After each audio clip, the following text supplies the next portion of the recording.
আমাদের দেশে একটা প্রচলিত নিয়ম আছে, নাক ডাকলে বুঝি ভালো ঘুমায়। আসলে বিষয়টা একেবারে অযৌক্তিক। কারণ আমাদের নাক ডাকার অনেকগুলো কারণ রয়েছে এবং নাক ডাকা আমাদের বর্তমান সময়ে একটা গুরুত্বপূর্ণ সমস্যা। তো নাক ডাকার আজকে আমি কারণগুলো নিয়ে কথা বলবো এবং প্রতিকার নিয়ে কথা বলবো। প্রথমত, আমাদের নাকের একটা দেওয়াল সেপ্টাম অর্থাৎ নেজাল সেপ্টাম যেটা আমরা বলে থাকি মেডিকেলের ভাষায়, তো এটা যদি কোনো কারণে বাঁকা হয়ে যায় তো সেক্ষেত্রে কিন্তু শ্বাস প্রশ্বাস নিতে সমস্যা হয়, তখন কিন্তু নাক ডাকার সমস্যাটা দেখা যায়।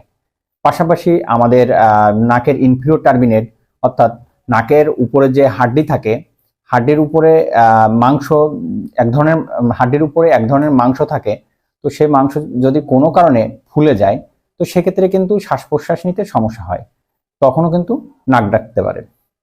পাশাপাশি ছোট ছোট বাচ্চাদের অনেক সময় টনসিল ফুলে যায় এবং টনসিলের পেছনে অ্যাডেনয়েড থাকে, সেটা ফুলে যায়। তখন সেক্ষেত্রে কিন্তু বাচ্চাদের শ্বাস প্রশ্বাস নিতে সমস্যা হয়, তখন কিন্তু বাচ্চাদের নাক ডাকার সমস্যা দেখা যেতে পারে। পাশাপাশি আমাদের আর্থসামাজিক উন্নয়নের পাশাপাশি আমাদের খাদ্য অভ্যাসের পরিবর্তন, যেমন আমরা বার্গার, স্যান্ডউইচ এই জাতীয় খাবার খেয়ে থাকি।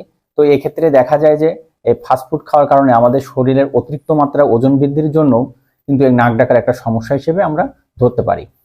পাশাপাশি আমরা শারীরিক পরিশ্রম কম করি, সে কারণে কিন্তু নাক ডাকার সমস্যাটাও দেখা যেতে পারে। এবং আমরা ঘুমের অনিয়মের জন্য কিন্তু মানুষের নাক ডাকার সমস্যাটা দেখা যেতে পারে। তো এই নাক ডাকার সমস্যার সমাধানের জন্য প্রথমত নাকের যে সমস্যাগুলোর জন্য নাক ডাকে, সেক্ষেত্রে আমরা নাক কান গলা বিশেষজ্ঞ ডাক্তারের পরামর্শ নিয়ে আমরা এই সমস্যার সমাধান করতে পারি। পাশাপাশি আমাদের ওজন বৃদ্ধির জন্য যে সমস্যা, সেটা ক্ষেত্রে আমরা ডায়েটিশিয়ানের পরামর্শ নিয়ে আমরা পরিমাণ মতো খাবার খেয়ে আমাদের ওজনের মাত্রা নিয়ন্ত্রণে রেখেও কিন্তু আমরা এই সমস্যাটা সমাধান করতে পারি।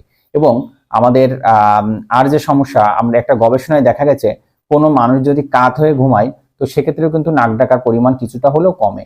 আশা করি আপনারা ভিডিওটি দেখে উপকৃত হবেন। ধন্যবাদ সবাই।